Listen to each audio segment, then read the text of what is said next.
Good morning. Guess what day it is? It's March 17th, 2025. A couple of things going on today. It's Act Happy Day. I've heard that if you act a certain way, that your emotions will follow those actions. So try that today. But it's also Submarine Day. And I'm going to give you some facts about submarines, and I found these on sites called Science Kids and an article by Robin James. Submarines are a special type of watercraft that can operate underwater. We all know that. They are typically large vessels with a high number of crew. Nuclear submarines may have a crew of over 100. Submarines are used by the military as part of Navy forces, protecting aircraft carriers, performing reconnaissance, and carrying out other tasks. Submarines are also used in other areas such as marine research and underwater exploration. Some submarines can remain submerged for months at a time. Early submersibles were developed in the 1600s before the first known military submarine was built in 1775. The first one in 1775 was named the Turtle. It held one person and was controlled underwater independently, the first verified submarine capable of doing so.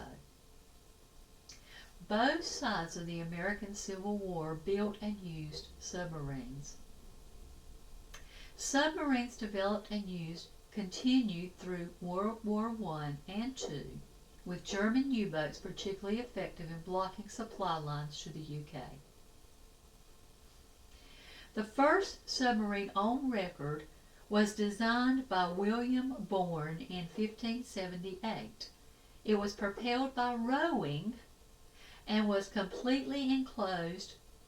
It was covered in waterproof leather.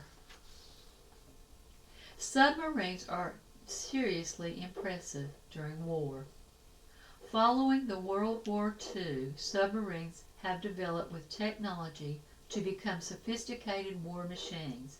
They now have the ability to carry and launch ballistic missiles, nuclear weapons, and cluster bombs. While submarines are mostly thought for military operations, of course, they are used for other things. I was thinking about submarines and how they work. Their main thing is stealth. They're beneath the surface. They sneak up on you. I was thinking about how that sort of sounds like Satan. He tries to sneak up on you. Like in the garden when he spoke through the serpent to Eve, he gave her a little bit of truth. He hid the rest under the surface until after she had sinned. Genesis 3, 4, and 5 says, "Then the serpent said to the woman, 'You will not surely die. For God knows that in the day you eat it, your eyes will be opened, and you will be like God, knowing good and evil.'" So what was the deception? When she ate, she did have knowledge of good and evil. But even though she didn't physically die that day, she died spiritually. That was a deception.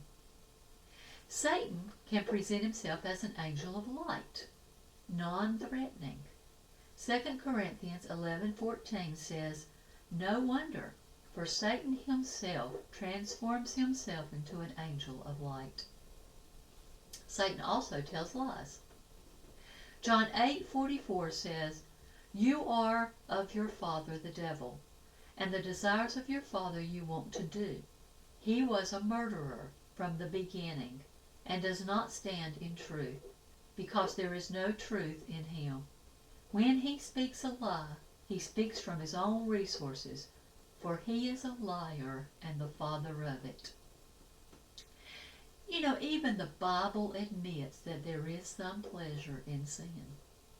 Hebrews 11:25 says, "Choosing rather to suffer affliction with the people of God than to enjoy the passing pleasures of sin."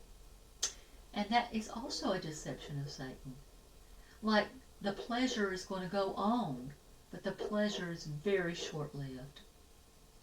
So how can we resist this deceptive adversary? First, try the spirits. 1 John 4:1 says, "Beloved, do not believe every spirit, but test the spirits whether they are of God, because many false prophets have gone out into the world." And remember, you don't have to fight this alone. Isaiah 41:10 says, "Fear not, for I am with you. Be not dismayed, for I am your God. I will strengthen you. Yes, I will help you. I will uphold you with my righteous right hand." So today, watch out for Satan the submarine.